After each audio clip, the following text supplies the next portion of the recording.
నమస్కారం. మరి నిన్నటి దినాన తీర్మార్ మల్లయ్య గారి కార్యాలయం పైన కల్వకుంట్ల కవిత గారి ఆర్గనైజేషన్ చెందినటువంటి జాగృతి, భారత జాగృతి, తెలంగాణ జాగృతి సంబంధించినటువంటి కార్యకర్తలు దాడి చేయడం, దాన్ని నిరసన పోయిందని చెప్పి కల్వకుంట్ల కవిత గారు చెప్పడం, నా కంపెనీకే వచ్చిండ్రు, తుపాకీ లాక్కొని కంపెనీకే వచ్చిందని చెప్పేసి ఈయన చెప్పడం, ఈ రెండు కూడా జరిగినాయి. వాస్తవానికి తెలంగాణ ప్రజల మీద కానీ తెలంగాణ పైన కానీ వీళ్ళెవ్వరు కూడా ఎటువంటి ప్రేమ లేదు. బీసీల మీద ఎవరి మీద కూడా ఎటువంటి ప్రేమ లేదు. ఇద్దరు ఎమ్మెల్సీగా ఉన్నారు, ఇద్దరు కూడా ఈరోజు చట్టబడ్డ సంస్థల వాళ్ళు ఉన్నారు, ఇద్దరు మరి పెద్దల సభలు ఉన్నారు. వీరు 46వ జీవో బాధితులు రోడ్డు మీద ఎక్కినప్పుడు వీళ్ళు స్పందించిండ్రా? 29వ జీవో ఉవ్వెత్తున మరి ఎగిసి పడుతున్నప్పుడు వీళ్ళు మాట్లాడినరా? ఏ సమస్య పైన వీళ్ళు వచ్చిండ్రో నిలబడ్డారు. ఎక్కడ వీళ్ళ గలాలు వినిపించారు. ప్రతి దగ్గర మేమున్నామంటారు. వీళ్ళిద్దరు కూడా రేవంత్ రెడ్డి కోవట్లే. వీళ్ళిద్దరు కూడా రేవంత్ చెప్పినట్టే మాట్లాడతారు. రేవంత్ రెడ్డిని కాదని వీళ్ళు ఏం చేయరు. ఎందుకు రేవంత్ రెడ్డిని కాదని మాట్లాడరు, ఎందుకు ఏం చేయరు అని చెప్పేసి నేను చెప్తే, ఇప్పుడు ఒక్క నిమిషం లైన్లో ఉండరు. అట్నే మీరు లైవ్ చూడండి. నేను చెప్పింది వాస్తవమా అవాస్తవమే కామెంట్ చేయండి. మొదటి ప్రూఫ్ నేను పెడుతున్నా. ఇది అడికోడ్ ఇన్ఫ్రాస్ట్రక్చర్. నేను ఎన్నో మాలు చూపెడతా, మాటికి చూపెడతా, రెగ్యులర్గా చూపెడతా. ఈ అడికోడ్ ఇన్ఫ్రాస్ట్రక్చర్ కంపెనీలో పార్ట్నర్స్ కల్వకుంట్ల కవిత, రేవంత్ రెడ్డి గారు. ఇది 2010లో రిజిస్ట్రేషన్ అయింది. 2010లో ఏం జరుగుతుండే? పెద్ద ఎత్తున తెలంగాణ ఉద్యమం జరుగుతూ ఉండే. ఆ సమయంలో శ్రీకాంతాచారి పెట్రోల్ పోసుకొని కాల్చుకొని జై తెలంగాణ నినాదం ఇచ్చుకుంటా ప్రాణాలు అర్పిస్తూ ఉంటే వీళ్ళిద్దరు కూడా కంపెనీ రిజిస్ట్రేషన్ చేసే పనిపైన ఉన్నారు. అది వీళ్ళ కమిట్మెంట్. ఆ రోజుకెళ్ళి ఈ రోజు వరకు కూడా వాళ్ళ అన్నిటిలో దందాలు అవే. వీళ్ళు ఏం కావాలో అవే మాట్లాడతారు, ఏవి మాట్లాడద్దో అవి మాట్లాడారు. వీళ్ళిద్దరి మధ్యలో బాజాబ్తో ఒక ఒప్పందం ప్రకారం రాజకీయాలు నడుస్తూ ఉంది. రెండవది తీర్మాన్ మల్లయ్య గారు ఒక పార్టీ కాదు, అన్ని పార్టీలో పోయిండు. దాదాపుగా కాంగ్రెస్ పార్టీ 2014 ఎమ్మెల్సీ టికెట్ ఇచ్చింది. తర్వాత బీఆర్ఎస్ దీనికి పోయిండు, బీజేపీకి పోయి మళ్ళా 7200 అని దుకాణం అది. దాని తర్వాత మళ్ళా కాంగ్రెస్లోకి వచ్చి జాయిన్ అయ్యాడు. కాంగ్రెస్ పార్టీలోకి వచ్చి జాయిన్ అయిన తర్వాత మళ్ళా ఎమ్మెల్సీ టికెట్ తీసుకున్నాడు. ఎమ్మెల్సీ గెలిచిన తర్వాత రేవంత్ రెడ్డి గారు ఎవరిని తిట్టుమంటే వాళ్ళని తిట్టిండు. రేవంత్ రెడ్డి ఆదేశానుసారమే తిట్ల పురాణం సాగింది. ఎవరు రేవంత్ రెడ్డికి అభద్రత భావంగా ఉన్నారు, ఎవరు రేపు ఆయన కుర్చీకి ఎసరు పెట్టే అవకాశం ఉన్నాయో, ఎవరి గురించి అధిష్టానం ఆలోచనల్లో ఫలానా వ్యక్తి అయితే బాగుండు అని వారు అనుకుంటారు, వాళ్ళ గురించి ఈయన దండకం ఎత్తుకుంటాడు.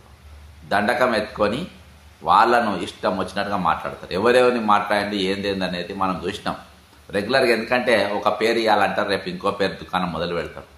తాజాగా వేం నరేందర్ రెడ్డిని కూడా వేసుకున్నాడు.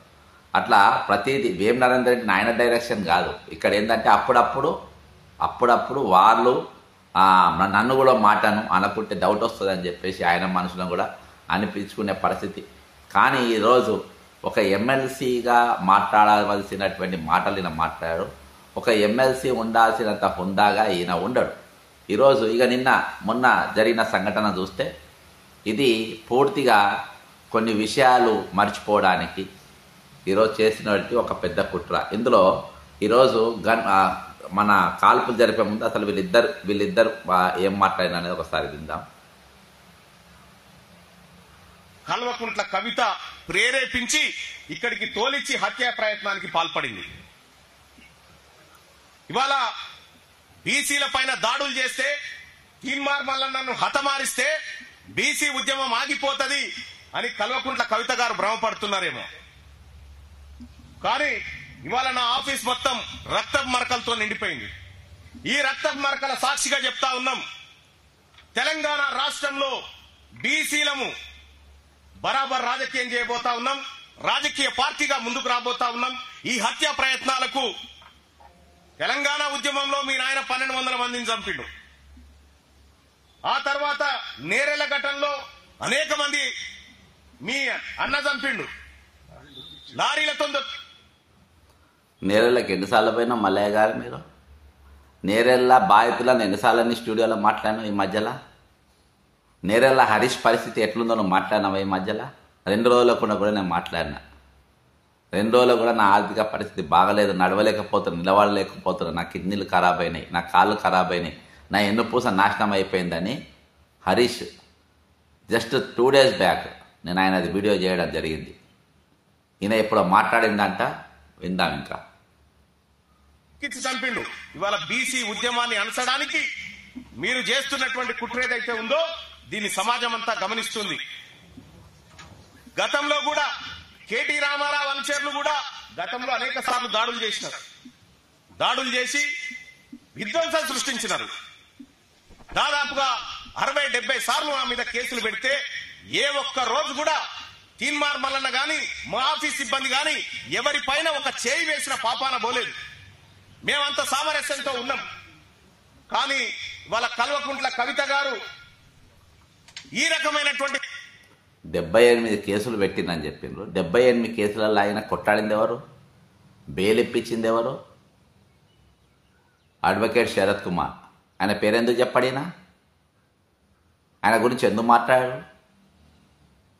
అడ్వకేట్ శరత్ కుమార్ ఈయనకు నా ద్వారా పరిచయం ఇండైరెక్ట్గా. ఎందుకంటే నేను అడ్వకేట్ శరత్ గారిని మైపాల్ యాదవ్కు పరిచయం చేసిన. మైపాల్ యాదవ్ గారు ఇంటర్వ్యూలు చేసిన లైమ్ లైట్లా ఆయన వచ్చాడు. అంటే అప్పటికి ఉన్నాడు కానీ మీడియా రంగానికి. తర్వాత ఈయనను అరెస్ట్ చేసినప్పుడు ఆయననే మీదేసుకొని కేసులు మొత్తం జాగ్రత్త చేసి బెయిల్ స్టార్ట్గా చేసినటువంటి వ్యక్తి అడ్వకేట్ శరత్. ఆయన పేరు ఎందుకు తీయడు? అది ఈయన కృతజ్ఞత, ఈయన కథజుడిగా ఉంటుంటది. హత్యా ప్రయత్నాలకు కూడా స్కెచ్లు వేస్తారన్న విషయం ఇవాళనే అర్థమైతా ఉంది. ఖచ్చితంగా తెలంగాణ రాష్ట్ర వ్యాప్తంగా బీసీలంతా ఎక్కడికక్కడ కల్వకుంట్ల కవిత దిష్టి బొమ్మలు నలగబెడతా ఉన్నారు. బీసీలను అనగదొక్కాలని చూస్తున్నటువంటి ఆమె పైన చర్యలు తీసుకోవాలని డిమాండ్ చేస్తా ఉన్నారు. మేము కూడా ఖచ్చితంగా కార్యాచరణ చేస్తాం. ఈరోజు ఒక బీసీ నినాదం అన్నా ఏది మాట్లాడినా ఎవరు అక్కడ అవసరం లేదు. రాజారాం మోహన్ రాయ్ గారు ఉన్నారు. రాజారాం మోహన్ గారు సతీ సమాన బ్రాహ్మణుడు. సతిగమనం అంటే భర్త చచ్చిపోగానే భార్యను కూడా కాలబెట్టి చంపేసే సంస్కృతి, చైల్డ్ మ్యారేజెస్, ఇవన్నిటి కూడా ఆయన రూపుమాపిన పరిస్థితి.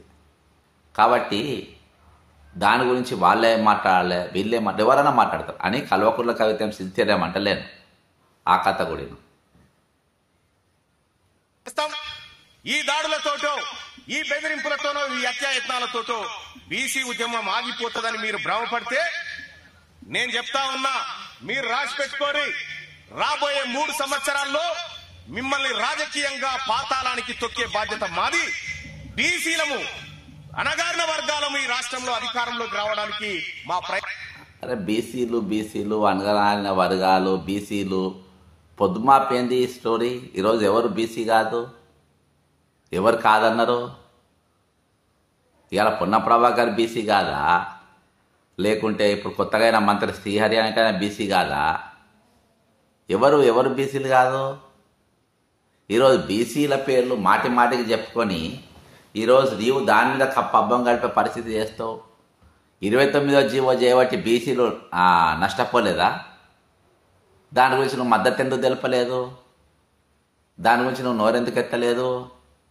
అసలు ఈరోజు నీ ఆస్తి కానీ, కల్వకుంట్ల ఆస్తి కానీ, కవిత గారి ఆస్తి కానీ ఎంత మీది? ప్రయత్నంలో ఇసుమంతా కూడా తగ్గదు, మరింత రెట్టించిన ఉత్సాహంతోనే ముందుకు పోతాం తప్ప ఈ దాడులకు తీన్మార్ మల్లన్న భయపడు. ఇగో నా పైన దాంతో కొట్టడం జరిగింది. ఈ కొట్టినటువంటి నేను అడ్డుకోవడంతో మా బాలకృష్ణ మా మా గన్మెన్ ఆయన వెపన్ లాక్కొని నా మీద కాల్పులు చేయడానికి ప్రయత్నం చేశారు. ఈ రకంగా ఒక ఎమ్మెల్సీని నేను నా పైన హత్యాయత్నం చేసేటువంటి ప్రక్రియ కల్వకుంట్ల కవిత గారు ఆమె కుటుంబం అంతా ఈ కార్యక్రమానికి తెగబడిందంటే ఇక మీరా మేమా బీసీల ఆమె కుటుంబం అంతా మొన్న పోయి కల్వకుంట్ల కవితను హరీష్ రావును వాళ్ళందరినీ మెచ్చుకొని వాళ్ళని కలిసే ప్రయత్నం ఎవరు చేసిండ్రు? వాళ్ళ దగ్గరికి ఎవరు పోయినరు? మల్లయ్య గారు చెప్పండి, ఎవరు పోయినరు? నువ్వు పోలేదా వాళ్ళ దగ్గరికి? బీఆర్ఎస్ త్వరలో జాయినింగ్ అని చెప్పి నీ పేరు రాలేదా? మళ్ళీ ఈ డ్రామాలన్నీ ఎందుకు మరి? ఇవి కుటుంబం అంతా కలిసి సంపాలని చూసిందని ఎందుకు ఈ డ్రామాలు? ఈరోజు వాళ్ళ స్కామ్ల గురించి నువ్వు ఎందుకు వాళ్ళు చేసిన స్కాముల గురించి ఎందుకు మాట్లాడతలేవు? ఈమె భారత తెలంగాణ జాగృతి పేరు మీద స్కిల్ డెవలప్మెంట్ మీద చేసిన స్కామ్ల గురించి నువ్వు ఎందుకు మాట్లాడతలేవు మల్లయ్య? చెప్పండి. తేల్చుకుంటాం. ఈ రాష్ట్రాన్ని 10 సంవత్సరాల పాటు దోచుకున్నటువంటి కల్వకుంట్ల కవిత కుటుంబమా, తెలంగాణ రాష్ట్రంలో ఉన్నటువంటి 2.5 కోట్ల బీసీ సమాజమా? ఇక తేల్చుకుంటాం మేము. ఇవాళ తెలంగాణ ఈయన రెచ్చగొట్టిండు తెలంగాణ కోసం అని చెప్పేసి కేసీఆర్ గారు 1200 మంది చచ్చిపోయింది. ఇప్పుడు ఈయన రెచ్చగొడతాను ఇక బీసీలని. ఇక్కడ తెలంగాణ వచ్చింది, ఆత్మగౌరవం అన్నాము, స్వయం పాలన అన్నాము, సోషల్ జస్టిస్ అన్నాము, నీళ్ళు నిధులు నియామకాలని చెప్పినాము. ఈరోజు ఇవన్నీ ఎక్కడికి పోయినాయి? వీరి గురించి ఎక్కడ చర్చకు వచ్చింది? వాళ్ళ కుటుంబం 10 ఏళ్ళు తిన్నది కదా, మళ్ళీ వాళ్ళ కుటుంబం కలిసే ప్రయత్నం ఎందుకు చేసినావు? ఎందుకు కలిసినావు నువ్వు వాళ్ళను? రాష్ట్రం అంతా మేం పోరాడుతా ఉన్నాం. ఈ ప్రజలకు జరుగుతున్న అన్యాయాలు బయట పెడతా ఉన్నాం. మాకు రావాల్సినటువంటి వాటా గురించి మాట్లాడుతా ఉన్నాం. ప్రభుత్వాన్ని నిలదీస్తా ఉన్నాం. ఈ ప్రభుత్వం మా సలహాలు స్వీకరిస్తా ఉంది. ఎక్కడైనా పొరపాటు జరిగితే సరి చేసుకుంటా ఉంది. ఈ ప్రభుత్వాన్ని మేము ప్రభుత్వంతో పోరాడుతా ఉంటే నీకేం బాధమ్మా? నీకు ఉనికి కావాలంటే మీ నాయన దగ్గర అడుక్కొచ్చుకో. ఈ ప్రభుత్వం నిన్ను ఎవడు ఎమ్మెల్సీ చేసింది? నిన్ను ఎమ్మెల్సీ ఎవరు చేసింది? ఏ పార్టీ చేసింది నిన్ను? ఇవాళ వీళ్ళందరూ కూడా నువ్వు తిట్టే నాయకులు అందరూ కలిసి చేయలేదా నిన్ను? మరి ఆ ప్రభుత్వం తినగొట్టానని నువ్వు అంటావు. నువ్వు ఈరోజు రేవంత్ రెడ్డి డైరెక్షన్ నువ్వు పనిచేస్తాలేవా నువ్వు? ఇప్పుడు ఈయన దగ్గర గన్మెన్ బాలకృష్ణ అని చెప్తున్నా, ఆయన కాల్పులు జరిపిండు. కాల్పులు ఏ విధంగా జరిపిండు, ఎట్లా జరిగిందని చెప్పేసి ఎక్స్ప్లెనేషన్ రేపు అడుగుతారు కదా డిపార్ట్మెంట్ వాళ్ళు. హోంమంత్రి ఆయన దగ్గర ఉన్నారు కదా, రేవంత్ రెడ్డి దగ్గర పెట్టుకున్నారు కదా. మరి ఆయన ఇప్పటివరకు ఎందుకు చర్య? అసలు కాల్పులు జరగాల్సిన పరిస్థితి అక్కడ ఎందుకు ఏర్పడ్డది? అసలు దేనికోసం ఏర్పడ్డది అక్కడ? నువ్వు మాట్లాడిన మాటల గురించే కదా. ఇప్పుడు అదే కాదు కదా, ఇప్పుడు నువ్వు మాట్లాడడానికి చాలా ఉన్నాయి. నేను గతంలో కూడా ఒక వీడియో చేసిన. అసలు ఈమెకు బీసీ గురించి దీనికి ఎందుకు? బీసీల గురించి మాట్లాడడానికి ఆర్ కృష్ణయ్య గారు లేరా? లేకుంటే ఇంకా చాలామంది పెద్దలు ఉన్నారు. మధ్యలో ఇప్పుడు ఈయన కూడా ఒక దుకాణం ఎత్తుకున్నాడు బీసీల కోసం. బీసీల మీద ఎవ్వరికి ప్రేమ లేదు, దయచేసి చెప్తున్నా. బీసీల గురించి ఎవ్వరికి ప్రేమ లేదు. వీళ్ళ బతుకుదేరు కోసం నినాదం ఎత్తుకుంటారు. వీళ్ళ బతుకుదేరు కోసం తెలంగాణ నినాదం ఎత్తుకున్నారు. పదవులలో గుసుకున్నారు. వీళ్ళ ఇళ్ళో ఎవరు దావారు, వీళ్ళకేం కాదు. ఈరోజు మధ్యలో వాళ్ళు అవుతారు. రేపు ఎంక్వైరీలు అటు ఇటు అయితే బాలకృష్ణ నౌకరు పోతుంది. కానీ మధ్యలో వీళ్ళకేం కాదు, వీళ్ళందరూ బ్రహ్మాండంగా ఉంటారు. బీసీ నాయకుల మీద, బీసీ నాయకత్వం మీద దాడులు చేస్తే నీకు ఉనికి వస్తుంది అనుకుంటే అది నీ భ్రమ. మరింత దిగజారిపోయి ప్రజల్లో చులకనవడం తప్ప ఇంకా ఏమీ ఉండదు.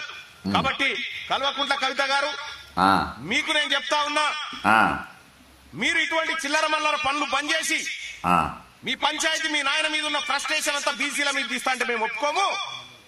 మీ అన్న మీద ఉన్న కోపం అంతా మా మీద తీస్తా అంటే మేము ఒప్పుకోము. ఖచ్చితంగా దీన్ని ఎదుర్కొంటాం. రాజకీయంగా ప్రజాక్షేత్రంలో ఏం జరిగిందో ఈ రక్త మరకలతోటే రేపు ప్రజల దగ్గరికి పోబోతా ఉన్నాం. నేను ఏ ఒక్కనాడు కూడా ఈమె ఇన్ని మాట్లాడాను కదా. ఈమె ఢిల్లీ అరెస్ట్ తిహార్ జైలుకు పోయిన ముచ్చట ఎత్తిందా? ఈమె ఢిల్లీ లిక్కర్ అమ్మిన కేసు ఎత్తిందా? ఈయన తెలంగాణ జాగృతి గురించి జరిగిన స్కామ్ల గురించి ఎత్తిందా? ఎందుకంటే ఈమె స్కామ్ల గురించి ఆయన మాట్లాడాడు. ఎందుకు మాట్లాడు? ఈయన స్కాములు ఆమె స్కామ్లు మాట్లాడితే ఆమె ఈయన స్కామ్ల గురించి మాట్లాడుతారు. రేవంత్ రెడ్డి స్క్రిప్ట్ ఎంత ఇచ్చిందో అంతవరకే వీళ్ళు చేస్తారు, అంత మించి చేయరు వీళ్ళు. ఈమె తిహార్ జైలుకు దేనికోసం పోయింది? తెలంగాణ ప్రజలారా మీరు చెప్పండి. తెలంగాణ బీసీ సమాజమా మీరు చెప్పండి. తెలంగాణ కల్వకుంట్ల కవిత జైలుకు దేనికోసం పోయింది? లిక్కర్ కేసులనే కదా పోయింది. మరి అన్నాడు ఆయన లిక్కర్ కేసు పేరు తీసిందా? ఏదో ఛానల్కి ఇంటర్వ్యూ ఇచ్చిండు ఈమెను లేడీ నయీం అని. ఆయన లేడీ నయీం అంటే మరి నువ్వేంది? నువ్వు జంటు నయీము. నువ్వు జరిగిందా? ఎత్తిందా? 2016 క్వశ్చన్ పేపర్ లీకేజ్ అయ్యింది. అందులో కల్వకుంట్ల కవిత హస్తం ఉందనేది బాధ. అది మాట్లాడింది ఆయన నోట్ తెరిచిందా? స్కిల్ డెవలప్మెంట్ స్కామ్లో బక్క చేస్తానంటే అంటే ఆయన సిబిఐ ఈడీల విజిలెన్స్లో కంప్లైంట్ ఇచ్చిండు. ఈమె సంస్థ 100% స్కామ్ జరిగింది. ఆ స్కామ్ చేయబట్టి మంత్రి పదవి పోయింది. ఎవరిది? రాజీవ్ రూడిది. మాట్లాడిండా తిరుమల వల్ల? నోరెత్తిండా? బీసీ నినాదం ఎత్తినవనే అని అంటుండు కానీ ఈమె చేసిన అక్రమాల గురించి ఎందుకు మాట్లాడతలేడు? ఎందుకు ఎత్తలేడు? తెలంగాణ ప్రజలు ఈ నినాదాలతో చాలా అప్రమత్తంగా ఉండాలి. మనం జాగ్రత్తగా ఉండాలి ఇటువంటి దొంగలతోని. ఇప్పుడు ఈ రాణి ఏం చెప్తుందో ఇందాం. నేను రాణిది ఈయనది ఇద్దరిది నేను సరిసమానం ఎవరిని ఎత్తుకుంటలేను. మీకు ఒక నినాదం పెట్టుకునేటప్పుడు ఒక దీక్ష తీసుకున్నట్టు ఒక దీక్ష తీసుకుంటున్నా, ఒక నినాదం తీసుకుంటున్నా, దాని మీద నీకు శుద్ధీకరణతో ఉండాలి. మీరు ఆత్మశుద్ధితో ఉండాలి, నిజాయితీగా ఉండాలి, నికాసైన నిజాయితీ గలగాలి ఉండాలి. మీరు దొంగ పనులు చేస్తారు, సెటిల్మెంట్లు చేస్తారు, బ్లాక్మెయిల్ చేస్తారు, ఏవి మాట్లాడాలో అవే మాట్లాడతారు, ఏవి మాట్లాడద్దో అవి మాట్లాడరు. మీరు లిక్కర్ గురించి మాట్లాడు తీర్మానం వల్ల ఎత్తిండా నిన్నటికి ఒక్కసారన్నా లిక్కర్ రానని?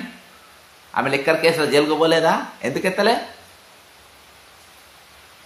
స్కిల్ డెవలప్మెంట్ స్కామ్స్ గురించి ఎందుకు ఎత్తలే? 2016 group 1 pest question paper leakage గురించి ఎందుకు ఎత్తలేదు? ఆమె అక్రమ ఆస్తుల పైన ఎందుకు మాట్లాడలేదు? ఆమె మీద ఎన్ని పిటిషన్లు ఇవ్వాలో నేను ఇచ్చిన.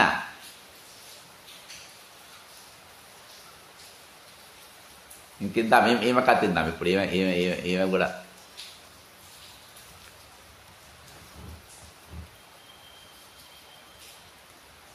మల్లన్న గారిని ఒక్క మాట కూడా అనలేదు. అసలు ఆయన నన్ను ఎందుకన్నాడో కూడా నాకు తెలియదు. నన్ను అనాల్సిన సందర్భం ఉందో కూడా నాకు తెలియదు. సరే ఆయనకి ఏం కోపం ఉందో ఎందుకన్నాడో ఏమన్నాడో ఆయన అంటుంది కదా. ఇద్దరితో అనిపించింది రేవంత్ రెడ్డి. మీరిద్దరు రేవంత్ రెడ్డి మనుషులే. పక్కన డాక్యుమెంట్ పెట్టారు అడిక్వర్ ఇన్ఫ్రాస్ట్రక్చర్. ప్రేరేపించిందో ఎందుకన్నారో నాకు తెలియదు. తీన్మార్ మల్లన్న గారిని మాత్రం నేను ఒకటి రిక్వెస్ట్ చేస్తా ఉన్నా. మీరు బీసీ బిడ్డ కాబట్టి ఏది పడుతుంది మాట్లాడుతుందంటే మాట్లాడితే చెల్లిపోతుందంటే కరెక్ట్ కాదు. గుర్తుపెట్టుకోండి మల్లన్న గారు, తెలంగాణ ప్రజలు ఎక్కువ కాలం పరుష పదజాలాన్ని సహించారు. మీరు ఎటు పడితే అటు మాట్లాడితే చూసుకుంటే కూడా ఊరుకోరు. మీరు మాట్లాడిన దానికి డెఫినెట్ గా ఆవేశం వచ్చి మా కార్యకర్తలు మా నాయకులు ప్రజాస్వామ్యబద్ధంగా ప్రొటెస్ట్ చేయడానికి వచ్చి అయితే మీరు కాల్పులు జరుపుతారా? సామాన్య ప్రజల మీద కాల్పులు జరిపేంత అంత క్రూరత్వం ఎందుకు? ఏంది? ఏం వైఖరి ఇది? ఏం వైపరీత్యం ఇది?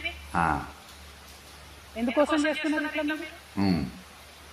అంటే ఒక ఆడబిడ్డని ఎంత మాట పడితే అంత మాట అనేసి ఇది తెలంగాణ పదజాలం. ఓ తల్లి, నువ్వు ఆడబిడ్డ అని పెద్ద పెద్ద మాటలు మాట్లాడకండి దయచేసి. మీరు ఆడబిడ్డ పెద్ద మాటలు మాట్లాడకండి. మీరు చాలా పెద్ద దందాలు చేసింది. మీ దందాలు మామూలు దందాలు కాదు. మీ దందాల గురించి చాలాసార్లు మాట్లాడినా గవర్నర్ గారికి ఇచ్చిన, ఢిల్లీలో నీ మీద ఎగ్జిబిషనే పెట్టిన. నీ ఆస్తిపాస్తుల పైన, నీ అక్రమ ఆస్తుల పైన, నీ దీనిపైన, నీ సెటిల్మెంట్ల పైన, నీ ఖరీదైన నీ ఇంట్లో ఫోటోలతో సహా నేను అవన్నీ కూడా బయట పెట్టడం జరిగింది. నేను కామెంట్లు కూడా నేను ఇచ్చే కామెంట్ల ప్రతి కామెంట్కు నేను జవాబు చెప్తా. ఈరోజు ముఖ్యమంత్రి గారిని మీరు అడుగుతారు. ఇది మీ టీవీ కాదు, మీరు మేకప్ వేసుకొని చేసే డ్రామా కాదు. ఇది రాజకీయము, ప్రజాస్వామ్యము. ఇందులో అనేక మంది ప్రజల యొక్క ప్రశ్నిస్తే తట్టుకోలేకపోతున్నారా? నాలాంటి వాళ్ళని కోట్లాది మందిని తయారు చేస్తా ఏమనుకుంటున్నారో మీరు? ఎట్లా లిక్కర్ అమ్ముతున్నా? కోట్లాది మంది ఎవరిని తయారు చేస్తావు తల్లి? దొంగలను తయారు చేస్తావా? లిక్కర్ అమ్మేటోళ్ళని తయారు చేస్తావా? సెటిల్మెంట్లు చేసేటోళ్ళని తయారు చేస్తావా? అక్రమ ఆస్తులు సంపాదించడం తయారు చేస్తావా? క్వశ్చన్ పేపర్ లీక్ చేసిన వాళ్ళని తయారు చేస్తావా? స్కిల్ డెవలప్మెంట్ చేసిన వాళ్ళని తయారు చేస్తావా? స్కిల్ డెవలప్మెంట్తో 100 మందికి నేను ఉపాధి కల్పిస్తా అని చెప్పి పిల్లలకు వచ్చిన పైసలు మొత్తం దిగమింగినావు. దిగమింగి తెలంగాణ జాగృతిని భారత జాగృతిగా మార్చినవా లేదా? భారత జాగృతిగా మారిందా లేదా నీది? రాజీవ్ రూఢి మంత్రి పదవి ఎందుకు పోయింది? చెప్పేటోడు ఉంటారంట, ఎన్నని ఆడబిడ్డలు అనుకుంటే కనీసం ఇంట్లోకి వెళ్ళి బయటకు వెళ్ళలేరు మీరు. ఆలోచన చేసుకోవాలి మల్లన్న గారు. ఎవరి కోసం మాట్లాడుతున్నారు మీరు? నేను ఇవాళ రాష్ట్ర ముఖ్యమంత్రి గారిని కూడా అడుగుతున్నా. ఈ మల్లన్న గారు నిన్న మధ్యాహ్నం ఈ టైంకి ఈ మాట మాట్లాడితే ఇంతవరకు నేను ముఖ్యమంత్రి నువ్వు అడుగుడేందమ్మా? ఈ డ్రామా అంత ఎందుకు? పక్కన ఉందిగా చిట్టా, నువ్వు ముఖ్యమంత్రి బిజినెస్ పార్ట్నర్స్ అని పెట్టినా కదా పక్కన డాక్యుమెంట్. మీరిద్దరు వ్యాపార భాగస్వామిలే కదా మీరు. నువ్వు ఒక ఫోన్ కొడితే అయిపోతుంది. ఎవరిని అనరు, ఎవరిని అనరు, ఎవరిని నిన్నేమనరు, ఆయననేమనరు. మీ మీద ఏం కాదు, మీ మీద కాల్పులు జరిపిన ఆయన కూడా ఏం కాదు. ఇవన్నీ ఆయన ప్రమేయం లేకుండా ఇద్దరు స్క్రిప్ట్ ఇచ్చింది వీళ్ళిద్దరే. నువ్వు బీసీ నినాదం ఎత్తద్దు అని ఆయన అంటాడు, నేను బరాబర్తానని నువ్వు అంటావు. మీరిద్దరి మధ్యలో బీసీ నినాదం ఉండాలి. బయట దాటిపోవద్దు, ఇంకొకటి అందుకోవద్దు. ఆర్ కృష్ణయ్య అందుకోవద్దు, కాంగ్రెస్ పార్టీ అందుకోవద్దు, అందులో ఉన్న మంత్రులు అందుకోవద్దు, బీఆర్ఎస్ ఉన్న మంత్రులు ఎవరు అనుకోవద్దు. మన ఇద్దరి మధ్యలో ఉండాలి. ఎందుకంటే రేపు రేవంత్ రెడ్డి బయటకు వచ్చి పార్టీ పెట్టినా, రేవంత్ రెడ్డి బీజేపీలో పోయినా, రేపు వీళ్ళంతా కలిసి పొత్తులు అందరు కలిసి రాజకీయాలు చేసేటోళ్ళే. రేపు ఈ డ్రామా ఒక్కరోజు 2 రోజులతో ఆగిపోయేది కాదు. ఇది వీళ్ళిద్దరు ట్రాప్లలో పడద్దు. వీళ్ళిద్దరు ట్రాప్లలో కూడా వీళ్ళు ఏంది, వీళ్ళ చరిత్ర ఏంది, తెలంగాణ సమాజానికి మొత్తం తెలుసు. వీళ్ళు తెలంగాణ సమాజానికి మొత్తం తెలుసు వీళ్ళ కథ ఏంది అనేది. ఒకసారి కామెంట్ చూద్దాం. కామెంట్ చూసిన తర్వాత రైట్. మాధురి ప్రసాద్,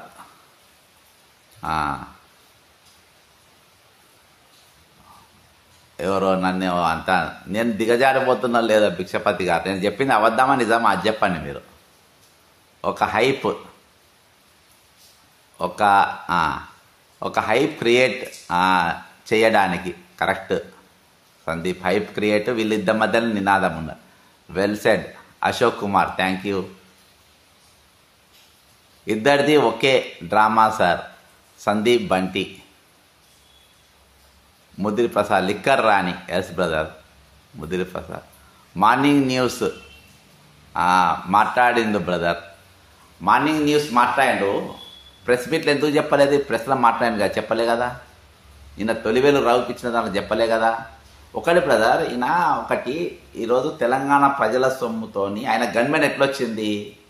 అందరూ ఓట్లు వేస్తే ఎమ్మెల్సీ అయిండు. పట్టభద్రులు అందరూ ఓటేస్తే ఎమ్మెల్సీ అయిండు. నువ్వు తెల్లాలేస్తే ఏం డ్యూటీ చేయాలి? వార్తలు చదవాలన్నా, డ్యూటీ చేయాలన్నా? కాబట్టి ప్రెస్ మీట్ పెట్టిండ్రు. నేను ప్రెస్ మీట్ కదా పెట్టి చేసేది. ఇద్దరు ప్రెస్ మీట్లు పెట్టిండ్రు. ఇద్దరు ఏం మాట్లాడుతుందో చెప్తున్నా కదా. రేవంత్ రెడ్డి ఇన్న స్క్రిప్ట్ మాట్లాడుతున్నా అని చెప్పి చెప్తున్నా. అర్థమైందా? రేవంత్ రెడ్డి ఇచ్చిన ఇది నేనేందనే తెలంగాణ సమాజాన్ని అందరికీ తెలుసు. గత ప్రభుత్వం మీద 179 కేసులు వేసిన నేను. ఉత్తగా ఒక కేసు అర కేసు వేసింది కాదు, 179 కేసెస్ అక్షరాల. తెలంగాణ నేను రూలింగ్ గవర్నమెంట్ పైన ప్రశ్నించి సస్పెండ్ అయినటువంటి వ్యక్తిని. రూలింగ్ గవర్నమెంట్లా 46 జీవోల కోసం, నిరుద్యోగుల కోసం, గవర్నమెంట్ వస్తేనే పదవుల కోసం పై నిలబడి బిచ్చగాన్లే కడుక్కోలే నేను. మనం ఇచ్చిన స్లోగన్ ఏమైంది చెప్పి నేను అడిగిన. మనం అడిగిన 46 జీవో ఏమైందని చెప్పి మనం అడిగిన. 2 లక్షల ఉద్యోగాలు ఏమైందని నేను అడిగి బయటకు వచ్చిన. మెగా డిఎస్సీ అన్నో ఏమైందని బయటకు వచ్చిన. 4000 నిరుద్యోగ భృతన్నో ఏమైందని బయటకు వచ్చిన. నిరుద్యోగుల తరపున వాళ్ళని ఊరూరు తిప్పుకున్నాం, వాడుకున్నాం, వాళ్ళని తన్ని బయటికి నూకినాం, కేసులు పెట్టినామని చెప్పి నేను అడిగిన. దానికోసం కదా నేను సస్పెండ్ అయింది. నేను స్వార్థం కోసం నేను పోయి రేవంత్ రెడ్డి జిందాబాద్ అని నాకు కూడా వస్తుంది. నాకు కాంగ్రెస్ పార్టీ 34 సంవత్సరాలు తర్వాత నేను సస్పెండ్ అయ్యింది. 35వ సంవత్సరం ఏ పార్టీలో జాయిన్ కాకుండా. తీర్మానం వల్ల ఎన్ని పార్టీలు మారిండు, ఎన్నిట్లలో పోయిండు. ఒక కాంగ్రెస్ పార్టీకి టికెట్ తీసుకుంటావు, ఎమ్మెల్సీ అవుతావు, నిరుద్యోగులతో ఓట్లు వేయించుకుంటావు, నిరుద్యోగుల తరఫున మాట్లాడవు, వాళ్ళ మీద కేసులు పెడితే నోరెత్తావు, పోలీస్ స్టేషన్లో పడితే వాళ్ళ దగ్గర పోవు, తెల్లాలేస్తే భూదందాల గురించి మాట్లాడతావు, కబ్జాల గురించి మాట్లాడతావు, పట్టభద్రులు ఓట్లేసిన సబ్జెక్ట్ గురించి నువ్వు మాట్లాడవు. బీసీ పంచాయతీ మధ్యలో తీసుకొని వచ్చి రేవంత్ రెడ్డి పెడితే మీరిద్దరు ఆ నినాదాన్ని పట్టుకుని ఎలా ఆడతారు మీరు? తెలంగాణ ప్రజలు పిచ్చోళ్ళని చేయడానికి ప్రయత్నం చేస్తున్నారు. ఆ నినాదాన్ని తీసుకొని వచ్చి ఈరోజు రెచ్చగొట్టే ప్రయత్నం చేస్తున్నారు మళ్ళోసారి. మీరిద్దరు ఎమ్మెల్సీగా ఉన్నారు కదా, ఇద్దరు రాజీనామా చేసి రాండి, కొట్లాడండి బ్రదర్. అన్నిట్లలో అందరు ఉన్నారు, అన్నిట్లలో బాధితులు ఉన్నారు. ఈరోజు 5 రూపాయల అన్నం తినుకుంటా, రామకృష్ణ మఠంలో ఫ్రీ భోజనం తినుకుంటా సౌత్ పైసి కూడా ఒకసారి ఎప్పుడన్నా చిక్కడపల్లి లైబ్రరీ పోతే తెలుస్తుంది. ఇప్పుడు కాదు, మేము ఎప్పుడు పోతాం? మేము పదవుల కోసం వెంపర్లాలేదు. మేము సమస్యల పైన తెలంగాణ తెచ్చుకున్న తెలంగాణలో అప్పుల పాలు ఎందుకైనా మనం, తెచ్చుకున్న తెలంగాణ నవ్వుల పాలు ఎందుకైతున్నాం మనం, తెచ్చుకున్న తెలంగాణ ఇంకా కాల్పులు ఎందుకు జరుగుతున్నాయి, తెచ్చుకున్న తెలంగాణలో ఇంకా లాఠీలు ఎందుకు తిరుగుతున్నాయి, తెచ్చుకున్న తెలంగాణ నిరుద్యోగులు ఎందుకు రోడ్డు మీదకి ఎక్కుతున్నారు, తెచ్చుకున్న తెలంగాణలో ఇంకా ఆంధ్ర పెత్తందారి వ్యవస్థ ఎందుకు పెత్తనం చేస్తుంది, తెచ్చుకున్న తెలంగాణ పైన ఎన్ని అక్రమాలు జరుగుతుంటే పత్రికలు ఎల్లో మీడియా కానీ మీడియాలు ఎందుకు డిబేట్లు జరిగాయి, ఎక్సెప్ట్ సోషల్ మీడియాలో తప్ప.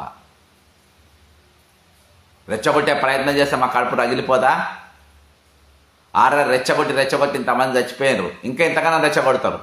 మీరు తన్నుకోండి, కాకపోతే రింగ్ వేసుకొని మీరు తన్నుకొని గుద్దుకోండి. అందరు సమాజాన్నే రెచ్చగొడుతుంది ఈరోజు కులాల పేరు మీద. ఇంకా ఏం విభజిస్తామని మీరు? ఇది 101% రేవంత్ రెడ్డి స్కెచ్. ఇది రేవంత్ రెడ్డి స్కెచ్ 100%. ఎందుకంటే ఆయన ప్రజల మొత్తం విశ్వాసం కోల్పోయిండు, ప్రజల నమ్మకం కోల్పోయిండు. కాబట్టి ఒక నినాదం ఎత్తిపియాలి ఆయన మనుషులతోని. ఆయన టికెట్ ఇచ్చి గెలిపించిన తీర్మానం మల్లయ్యతోని ఆయన బాగా వ్యాపార భాగస్వామి అయిన అడికోరి ఇన్ఫ్రాస్ట్రక్చర్లో పార్ట్నర్ అయినటువంటి కవితతోని ఇద్దరితోని డ్రామా ఆడిపిస్తుండు, ఇద్దరితోని మాట్లాడిస్తుండు, ఇద్దరితోని ఇదంతా నడిపించేది కూడా ఆయన్నే. కాబట్టి ఈరోజు వాళ్ళు ఏమన్నా తన్నుకొని, వాళ్ళు గుద్దుకొని, తిట్టుకొని ఏమన్నా కానీ రెచ్చగొడుతుండో చూసినావా? అందరు ఏకం కావాలి, అందరు ఇది చేయాలి, అందరు అది చేయాలని. ఎవ్వరు ఏం చేయొద్దు, చేసిన కాడి చాలు. ఈరోజు లక్షల కోట్ల అప్పయింది మనకు, మన నెత్తి మీద కూర్చున్నాయి. మన పిల్లలకు నౌకరు రాలే, ఇంకా ఇస్తామన్న పథకాలు ఇవ్వలేదు, 4000 నిరుద్యోగ వృత్తి ఇస్తామని చెప్పి ఇవ్వలేదు. మనం వాటి గురించి అడుగుదాం, వాటి గురించి మాట్లాడదాం. సోషల్ మీడియా వేదికగా మన తరపున గొంతులు లేవు, మన తరపున కళాలు లేవు, మన తరపున మాట్లాడే మేధావులు లేరు, అంతా అమ్ముడుపోయిండ్రు. మన తరపున మాట్లాడే మీడియా లేదు, మీడియాలో మన గురించి చర్చ ఉండదు. కాబట్టి ఈరోజు మన గురించి మనమే మాట్లాడుకోవాలి సోషల్ మీడియా వేదికగా. వీళ్ళు ఎవ్వరి నమ్మద్దిల్లు లక్షల కోట్ల రూపాయలు ఒక్కడు సంపాదించుకొని ఉన్నది. ఈరోజు తీర్మానం మళ్ళీ దగ్గర పైసలు తక్కువైనాయా? ఇప్పుడు కవిత దగ్గర తక్కువైనాయా? కాబట్టి ఈరోజు ఎవరింటికి పోతే ఒక పూట అన్నం పెట్టడం ఎవ్వరు లేరు అక్కడ. ఈ నినాదాల జోలికి వీటి జోలికి తిని సమ్మగా ఉన్నోళ్ళు పోండి, వాళ్ళు దండుకోండి. కానీ సామాన్య యువకులు మీరు ఈ ట్రాప్లలో పడద్దు. మనం అప్రమత్తంగా ఉండాలి, జాగ్రత్తగా ఉండాలి. తెలంగాణ పైన పెద్ద కుట్ర జరుగుతుంది, హైదరాబాద్ పైన క్యాపిటల్స్ పైన పెద్ద కుట్ర జరుగుతుంది, తెలంగాణ నిరుద్యోగుల పైన పెద్ద కుట్ర జరుగుతుంది. తెలంగాణకు అడ్వైజర్స్ ఈరోజు ఆంధ్రలో ఉన్నారు. కాబట్టి అప్రమత్తంగా ఉండాలనే నేను రాత్రికి వెళ్ళి వీళ్ళ కథలన్నీ చూసిన. ఇదొక పెద్ద పొలిటికల్ డైవర్షన్ కాకముందే, ఈరోజు ప్రజల మైండ్ డైవర్షన్ చేయాలనే ఆలోచన రాకముందే మనము జాగ్రత్తగా ఉండాల్సిన అవసరం మనకుంది, అప్రమత్తంగా ఉండాల్సిన అవసరం ఖచ్చితంగా ఉన్నది. తెలంగాణ ప్రజలకు మేమేందో, మా కమిట్మెంట్ ఏందో, వాళ్ళ కమిట్మెంట్ ఏందో అందరికీ తెలుసు. ఇక్కడ ఎవరో ఒకరు కామెంట్ పెట్టానో ఇదొక మేము కరిగిపోయే పరిస్థితి ఉండదు, తగ్గిపోయే పరిస్థితి ఉండదు. నిరుద్యోగ సమాజానికి తెలుసు మేము మా కమిట్మెంట్ ఎట్లనో. ఈ దొంగల గురించి, ఈమె గురించి కానీ, తిరుమల మల్లయ్య గురించి కానీ ఎన్నోసార్లు మాట్లాడడం జరిగింది. ఈమె అయితే సాక్ష్యాలే చూపెట్టడం జరిగింది. ఖచ్చితంగా తెలంగాణ సమాజం అప్రమత్తంగా ఉండాలని కోరుకుంటున్నా. ఏ నినాదం కోసం తెలంగాణ ఏర్పడదో ఆ నినాదం కోసం మనం ఖచ్చితంగా పాటుపడాలి. అమరవీరుల త్యాగాలను వాళ్ళ ఆకాంక్షను నెరవేర్చే విధంగా తెలంగాణ సమాజం ముందుకు పోవాలని కోరుకుంటూ సెలవు తీసుకుంటున్నా. జై తెలంగాణ, అమరవీరులకు జోహార్.